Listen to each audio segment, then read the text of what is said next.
جو قربانی گزری ہے اس کے حوالے سے ایک مختصر سا پیغام میں آپ کو دیتا ہوں، عرض کرتا ہوں۔ تو اس کے حوالے سے علامہ اقبال نے ہمیں سبق دیا کہ آج بھی جو ہو براہیم کا ایمان پیدا، یعنی آج بھی اگر حضرت ابراہیم علیہ السلام جیسا ایمان ہم پیدا کر لیں، ان کے نقش قدم پہ چلیں، ان جیسا تقویٰ طہارت پیدا کرنے کی کوشش کریں اور ان کے نقش قدم پہ چلنے کی کوشش کریں، اور ہم ان کی سنت کو اپنائیں، ان کی تعلیمات کو اپنائیں، اور جس دلی کے ساتھ اور جس رضا کے ساتھ وہ اپنے رب کی بارگاہ میں قربانی پیش کر رہے تھے اور جہاں جہاں اپنے رب کا حکم پاتے اس پر عمل پیرا ہو رہے تھے، آج بھی جو ہو براہیم کا ایمان پیدا، آگ کر سکتی ہے انداز گلستان پیدا۔ تو وہ آگ جو ان کے لیے ٹھنڈی ہوئی تھی وہ ہمارے لیے بھی ٹھنڈی ہو سکتی ہے۔ وہ اللہ تعالیٰ جو ان سے راضی ہوا تھا وہ ہم سے بھی راضی ہو سکتا ہے، اور آج بھی جو ہو براہیم کا ایمان پیدا۔ تو ہمیں اس قربانی سے اس ایمان کی حرارت حاصل کرنی،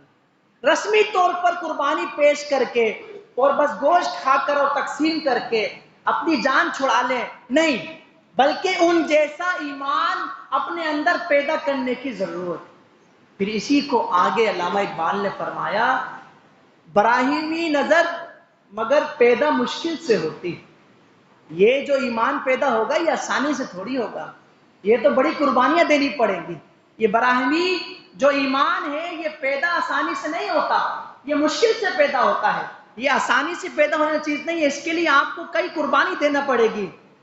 براہمی نظر پیدا مگر مشکل سے ہوتی، تو یہ اتنی آسانی سے نہیں ہوگی، تو ہمیں اس کے لیے کئی قربانیاں دینی پڑیں گی، ہمیں اس کے لیے شریعت کی پابندی کرنی پڑے گی، ہمیں اس کے لیے وہ ایمان پیدا کرنے کے لیے ان اولیاء، ان صوفیاء اور بزرگان دین انبیاء کی سیرت کو اپنانا پڑے گا، پھر جا کے یہ براہمی نظر پیدا ہوگی۔ براہمی نظر ایسے نہیں پیدا ہوگی کہ باتوں سے پیدا ہو جائے، ایک بس دکھاوے سے پیدا ہو جائے، اور بس ایک اپنا جانور لا کر، قرآن نے تو یہ کہا تھا لَن يَنَالَ اللَّهَ لُحُومُهَا وَلَا دِمَاؤُهَا، کہ ان جانوروں کا گوشت نہیں پہنچتا اللہ کے پاس، نہ ان کا گوشت پہنچتا ہے نہ ان کا خون پہنچتا ہے، اللہ تعالیٰ کے یہاں تو تمہارا تقویٰ پہنچتا ہے، تمہاری نیت کیسی ہے، تمہارا تقویٰ کتنا ہے اور تمہارا اخلاص کتنا ہے، یہ اخلاص تمہارا اللہ کی بارگاہ میں پہنچتا ہے۔ اور اسی اخلاص کے حوالے سے حدیث پاک میں آیا کہ ایک جانور کا خون جس کو اللہ کی بارگاہ میں قربان کیا جا رہا ہے، اس کا خون زمین پر بعد میں گرتا ہے، بندے کی بخشش پہلے ہوتی ہے۔ یہ اخلاص وہ ہے،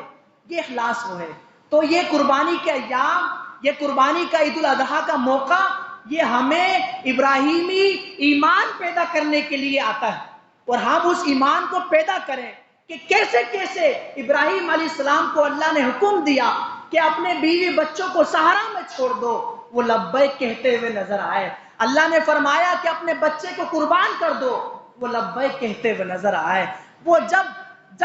ان کو ہجرت کا حکم ہوا، جب جو حکم ہوا، انہوں نے اپنے رب کی بارگاہ میں لبیک کہا اور سر اپنا تسلیم خم کیا، اور اللہ کی بارگاہ میں خوشنودی کے ساتھ، اس دل کے ساتھ، اخلاص کے ساتھ، للہیت کے ساتھ اللہ تعالیٰ کی بارگاہ میں ہر وہ کام جس کا حکم ہوتا گیا، حضرت ابراہیم اس کو پورا کرتے رہے۔ ہمیں بھی یہی چاہیے، ہمیں بھی جو جو حکم ہوتا ہے اللہ تعالیٰ کی طرف سے، قرآن کے احکام ہیں، احادیث کے پیغامات ہیں، وہ سارے احکام قرآن و احادیث کے، اس پر بھی ہم عمل کریں۔ براہیمی نظر پیدا مگر مشکل سے ہوتی ہے۔